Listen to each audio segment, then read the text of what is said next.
اللہ اللہ اللہ اللہ۔ اس لیے ہمیں نماز کی پابندی کرنی چاہیے اور نماز کو بہت اہتمام کے ساتھ پڑھنا چاہیے۔ عورتیں نماز میں سستی کرتی ہیں، گھر کے کاموں کی وجہ سے نمازیں قضا کر بیٹھتی ہیں، یہ بہت بڑی کوتاہی ہے، اس سے بچنے کی ضرورت ہے۔ اور ایک نقطہ یاد کر لیجئے کہ اگر نماز پڑھنا اور یا کوئی کام کرنا دو آپشن سامنے آئے تو ہمیشہ نماز پہلے پڑھیں، کام کو پیچھے چھوڑیں۔ لوگوں کی عادت ہوتی ہے اور جی یہ کام کر لیتے ہیں پھر نماز پڑھ لیں گے، نہ یہ بڑی غلطی ہے۔ پہلے نماز پڑھیں پھر کام کریں۔ عورتیں یہی تو کہتی ہیں میں مہمانوں کو چائے دے دوں پھر نماز پڑھ لیتی ہوں، اور مہمانوں کو چائے دیتے دیتے نماز قضا ہو جاتی ہے۔ میں یہ کام کر لوں پھر نماز پڑھ لوں گی، اور اس کام کے کرتے کرتے نماز قضا ہو جاتی ہے۔ تو عورتیں یہ بات توجہ سے سنیں، جب نماز اور کسی کام کے درمیان چوائس آئے تو کس کو چوز کرنا چاہیے؟ نماز کو چوز کرنا چاہیے، نماز کو مقدم کرنا چاہیے۔ ہم نماز کو چوز کریں گے، اللہ اس کے بدلے دنیا کے کاموں میں ہماری مدد فرما دیں گے۔ ہم ایک مرتبہ پشاور سے واپس اسلام آباد کی طرف آ رہے تھے، راستے میں عصر کا وقت ہو گیا، اول وقت تھا۔ میں نے دوستوں کو کہا کہ بھائی نماز کے لیے روکو، پہلے نماز پڑھیں گے پھر آگے سفر کریں گے۔ مسجد چھوٹی سی تھی، 10-12 بندے نماز پڑھ سکتے تھے، اور 5-7 تو ہم ہی تھے۔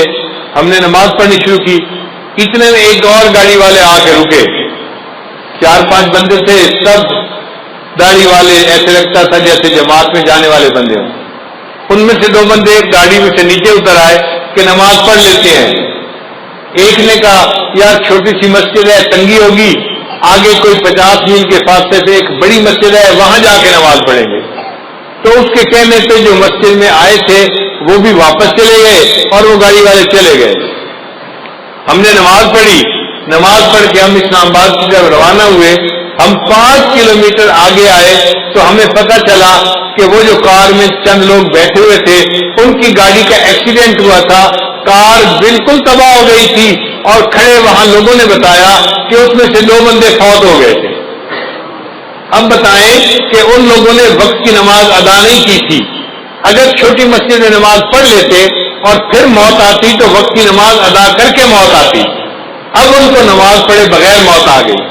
اس لیے جب نماز کا وقت آئے پہلے نماز پڑھیں پھر باقی جو بھی کام ہے وہ کریں، اور اگر اس طرح کریں گے تو اللہ مدد کریں گے۔ ایک عرب کا واقعہ سن لیں، میں اپنی بات کو مکمل کرتا ہوں کہ وہ دیہاتی آدمی تھا اور اس کا نہری پانی کا معاملہ تھا اور زمین میں پانی دینے کا مسئلہ تھا۔ تو بیوی نے کہا دیکھیں فصل خشک کھڑی ہے، آپ پہلے پانی دے دیں اور پھر آپ اگر نماز کا وقت بچے تو جائیں، ورنہ اگر جمعہ کا قضا بھی ہو گیا تو کیا فرق پڑتا ہے۔ اس نے کہا ہرگز نہیں، میں جا کے جمعہ پڑھوں گا اور پھر بعد میں آ کے دیکھوں گا پانی کا وقت بچتا ہے یا نہیں بچتا۔ دونوں وقت ایک جیسے تھے، ادھر جمعے کا وقت تھا، ادھر پانی کا وقت تھا۔ خیر بیوی چپ ہو گئی۔ اب جب وہ جمعے کے لیے نکلنے لگا نا تو پتہ چلا کہ ان کا جو اونٹ تھا وہ کہیں بھاگ گیا تھا۔ تو بیوی نے پھر شور مچایا، دیکھیں ہمارے پاس اونٹ اتنا قیمتی ہے، سواری کے کام آتا ہے، اور ہم دوسرا اونٹ تو خرید نہیں سکتے، اونٹ کہیں کھل کے چلا گیا ہے، ابھی تو قریب ہوگا، آپ اونٹ کو ڈھونڈ لیں مل جائے گا، جمعہ بعد میں پڑھ لینا، زور پڑھ لینا اور اونٹ کو تلاش کر لینا۔ اس نے کہا کہ نہیں، میں پہلے جمعہ پڑھوں گا بعد میں آ کے اونٹ کو تلاش کروں گا۔ وہ بندہ خیر جمعہ پڑھنے چلا گیا۔ اللہ کی شان دیکھیں، جب جمعہ پڑھ کے گھر واپس آیا کیا دیکھتا ہے کہ اونٹ دروازے کے اوپر بندھا ہوا ہے۔ اس نے بیوی سے پوچھا یہ اونٹ کیسے آیا؟ بیوی کہنے لگی میں گھر بیٹھی آٹا گوندھ رہی تھی کہ مجھے باہر کتوں کے بھونکنے کی آواز آئی۔ میں نے گھر کا دروازہ کھول کے دیکھا تو میں نے دیکھا کہ 4-5 کتے اس کے پیچھے لگے ہوئے تھے اور یہ اونٹ بھاگتا ہوا اپنے گھر واپس آ رہا تھا۔ جب یہ دروازے کے قریب پہنچا تو میں نے اس کی مہار پکڑ کے دروازے کے ساتھ باندھ دیا۔ اللہ نے کتوں کے ذریعے سے اونٹ کو ویسے ہی گھر پہنچا دیا۔ اس نے کہا چلو اللہ نے میرا ایک کام تو کر دیا، اب میں جاتا ہوں اور جا کے زمین کو پانی بھی لگاتا ہوں۔ اللہ کی شان جب وہ پانی لگانے کے لیے گیا تو کیا دیکھتا ہے اس کی پوری زمین کو پانی لگا ہوا ہے۔ وہ بڑا حیران کہ یہ پانی کیسے لگ گیا میری زمین کو. ابھی وہیں کھڑا تھا کہ اس کا جو ہمسایہ تھا نا دیہاتی، وہ آیا ذمہ دار اور کہنے لگا بھائی مجھے معاف کرنا، میں نے اپنی زمین کو پانی لگانا تھا، میرا نمبر پہلے تھا، آپ کا نمبر بعد میں تھا. جب میں نے اپنی زمین کو پانی لگایا تو میرے اور تمہارے زمین کے درمیان جو سوراخ بنا ہوا تھا وہ کھلا ہوا تھا، مجھے اس کا پتہ نہیں تھا. میں اپنی زمین کو پانی لگاتا رہا، جب لگا کے دیکھا تو تمہاری زمین کو پورا پانی لگ چکا تھا.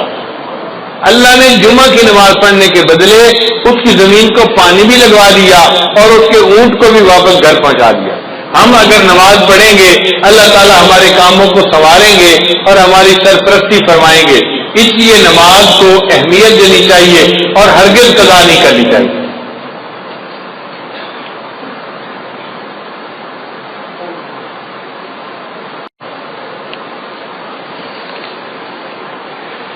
میری زندگی تو فراق ہے وہ ازل سے دل میں مکی سے ہی.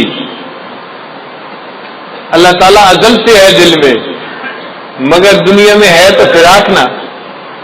میری زندگی تو فراق ہے وہ ازل سے دل میں مکی سے ہی، وہ نگاہ شوق سے دور ہے رگ جان سے لاکھ کری سے ہی. بندہ دعا مانگتا ہے اللہ ہمیں اپنے گھر کا دیدار عطا فرما، حج عمرے کی سعادت عطا فرما. کئی مرتبہ سعادت نہیں ملتی تو شاعر کہتا ہے تیرا درد تو ہم کو نہ مل سکا تیرے راہ گزر کی زمین سے ہی. تیرا درد تو ہم کو نہ مل سکا تیرے راہ گزر کی زمین سے ہی. ہمیں سجدہ کرنے سے کام ہے جو وہاں نہیں تو یہی صحیح. اللہ سجدہ کرنا ہے نا، وہاں جا کے نہیں کر سکے تو یہاں پہ جو سجدہ کرتے ہیں. اور آخر پہ کہتے ہیں سرے طور ہو سرے حشر ہو ہمیں انتظار قبول ہے. آج دنیا میں ہم غیر کے سجدے کرنے ہیں، اللہ ہمیں قیامت کے دن دیدار کے ساتھ سجدہ عطا فرمائیں گے. سرے طور ہو سرے حشر ہو ہمیں انتظار قبول ہے. وہ کبھی ملے وہ کہیں ملے، وہ کبھی صحیح وہ کہیں صحیح. اللہ ملنے کا وعدہ تو کرے، کہیں ملنے کا وعدہ کرے، کبھی ملنے کا وعدہ کرے. ہم انتظار کرنے کے لیے تیار ہیں، مگر ہم آپ کا دیدار کر کے رہیں گے اور قیامت کے دن آپ کے قدموں پہ سر سجدے میں ڈال کر رہیں گے. اللہ تعالیٰ ہمیں نماز کا پکا پابند بنا دے. وآخر دعوانا ان الحمد للہ. شکرا یا ربی شکرا.